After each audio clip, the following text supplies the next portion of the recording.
Reagan appointee up in Massachusetts, district court judge, William Young, found that the Trump administration's deportation policies that were based on ideology, in other words, the biggest examples of that, at least, off the top of my head, Mahmoud Khalil and Öztürk. Is that how we pronounce her name? Yeah, Öztürk. Who was the Tufts University student, both of whom were abducted by ICE and threatened with deportation and are still in some respects going through deportation procedures because of what they wrote. Remember, neither one of them are citizens. They were here legally, ostensibly at the discretion of Marco Rubio, who said the State Department could pull anybody's visa for any reason at any time. That may be true, but you can't do it for any reason. You can't do it because of speech. And you can't do it because somebody holds an ideology, regardless of their citizenship status. The judge wrote, this case, perhaps the most important ever to fall within the jurisdiction of this district court, squarely presents the issue whether non-citizens lawfully present here in the United States actually have the same free speech rights as the rest of us. The court answers this Constitution question unequivocally, yes, they do. Ronald Reagan nominee. The court will hold a separate hearing on the relief requested by the plaintiffs, specifically the Trump administration stop engaging in ideological deportations. But that premise, or I should say that conclusion, is it's backed by many U.S. Supreme Court cases. But it is also quite obvious. The First Amendment does not bestow rights upon the individual. Those rights exist, according to the First Amendment. It curtails the ability of government to do something to these people. To infringe upon those rights. Yes, and these are rights that are not granted by their citizenship. There are rights that they have by virtue of being within the jurisdiction of the U.S. government, which is curtailed in its actions. And those actions are, we cannot leverage government largesse, government policy, government force against people based upon something that they say or protest or think or write. That's the point.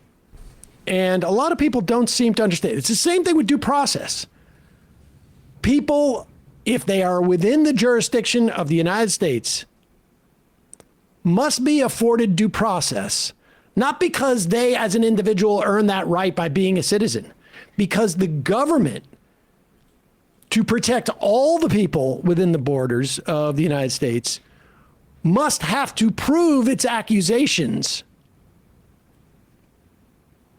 for everyone to be free from tyranny. That's the point. And so this is good news coming out of that court. The guy also said, just as an aside, was talking about the policy of ICE, of masks. Oh, masks too. Yeah, right. ICE is masks. And he, I have that here if you want the it. quote that read his quote about. Oh yeah, here it is. And there's the issue of masks. This court has listened carefully to the reasons given by Öztürk's captors for masking up, and has heard the same reasons advanced by the defendant Todd Lyons, acting director of ICE. It rejects this testimony as disingenuous, squalid, and dishonorable. ICE goes masked for a single reason: to terrorize Americans into quiescence. Small wonder ICE often seems to need our respected military to guard them as they go about implementing our immigration laws. It should be noted that our troops do not ordinarily wear masks. Can you imagine a masked Marine? It's a matter of honor, and honor still matters. To us, masks are associated with cowardly desperados and the despised Ku Klux Klan. In all our history, we have never tolerated an armed, masked, secret police. And that's... It was really, really well said. The guy's 85 years old, this Reagan appointee. Thank God for lifetime judiciary appointments in certain narrow circumstances. But probably, the kind of FU period of your career for a judge where partisanship, I don't care. I'm going to do what's right here. So good for him. Did you want to play that Rand Paul thing? I mean, it pairs kind of nicely. Yeah, and we can. Brian let's do mentioned this. it to Yeah, let's do this. Libertarian Rand Paul. Just to give like a contrast about how this guy was supposed to be all about the Constitution. We just read that, Sam just read that opinion from the Reagan-appointed judge who actually represented what the Constitution is supposed to curtail the state from doing. And then you have, the libertarian Rand Paul supposedly only listening to what the founders originally intended with his take on the First Amendment. And let's be clear, I don't think there are any more libertarians left. They'll come back when Republicans are out of power, if that's the case. They'll come back and they'll offer their new version. But Charlie Kirk was a libertarian 5 or 6 years ago. 8 years ago, when I debated him at the beginning of the Trump administration, he was a so-called libertarian. He was, going around to TPUSA with gay people, trying to sort of sell their libertarian vision of America.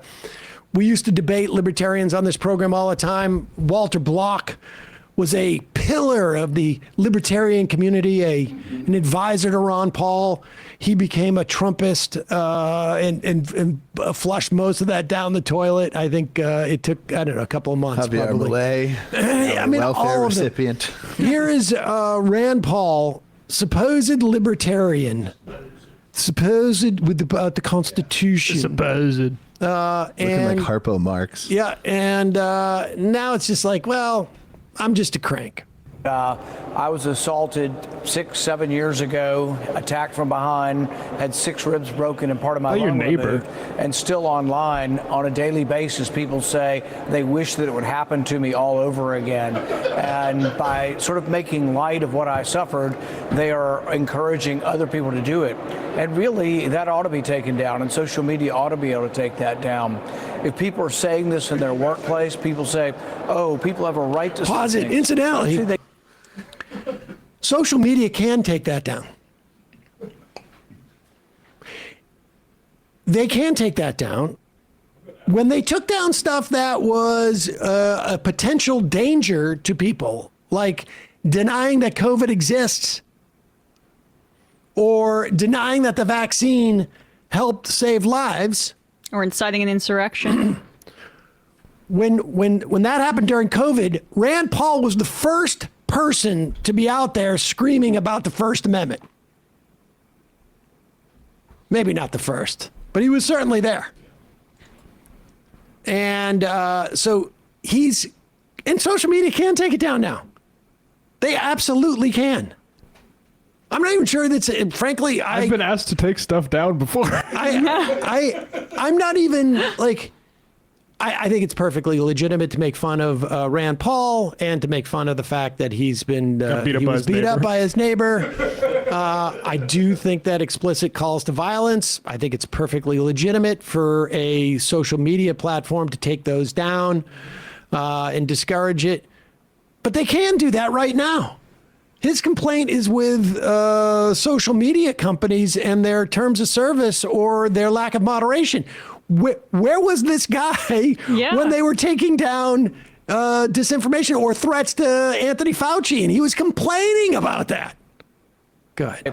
Oh, people have a right to say things. Well, actually, they don't necessarily have a right to say things. Many people have in their contract what we call a morals clause to their contract, or a conduct clause. My guess is you have something in your contract that says you have to behave in a certain way. And when Republicans stop talking about the Constitution and start talking about contracts, you know you're in a world of hurt. What's fascinating here Such is a libertarian. He's talking about, first of all, they refuse to acknowledge that is coercive, right? Because you don't need to work there, right? Yeah. Right. That's the whole argument. That is not coercive because you don't need to take that job. You entered freely into that, even though we all know that everybody needs to take a job if they want to pay for themselves or feed their kids or whatnot. But he's now basically comparing an employer to employee relationship with, I don't know, everything else. Go ahead. Public. Most people do. If you're in the military, you have a conduct code that you have to adhere to in your speech and the way you present yourself to the public. So I think it is time for this to be a crackdown on people. And like I say, it's perfectly legal and legitimate, particularly if it's part of the contract process. That's right. And you know, wait, what contract process is he talking about now? Is he saying that people should be fired from their jobs if they Jimmy criticize Kimmel. him? The new terms of services you have to be nice to Republicans about. Social media, look, Kimmel, I don't know. There can absolutely be a morals clause. There is, in fact, I would have no doubt that there's a moral clause in Jimmy Kimmel's contract. There is definitely. They did not cite that morals clause. We have the chair of the FCC on record saying to ABC specifically about Kimmel, we can do this the easy way or we can do this the hard way. That is called not entering into a contract where there's supposed freedom of contract, which is bullshit in and of itself. But even if I was to stipulate that for the sake of Rand Paul's idiocy, this is the FCC threatening, get rid of Jimmy Kimmel because of his joke. And I would bet also in that contract, it's pretty explicit where he can go for that joke. And I would also bet they probably saw that joke before it went on air. Yeah. This is what those libertarians in the past used to call tyranny. Yeah, exactly. This is why he was such a supporter of the Second Amendment. Hey, folks, don't forget to hit the subscribe button and check out our daily show. We do it every day at 12 p.m. Eastern for about 2.5 hours. We even take phone calls. You should check that out.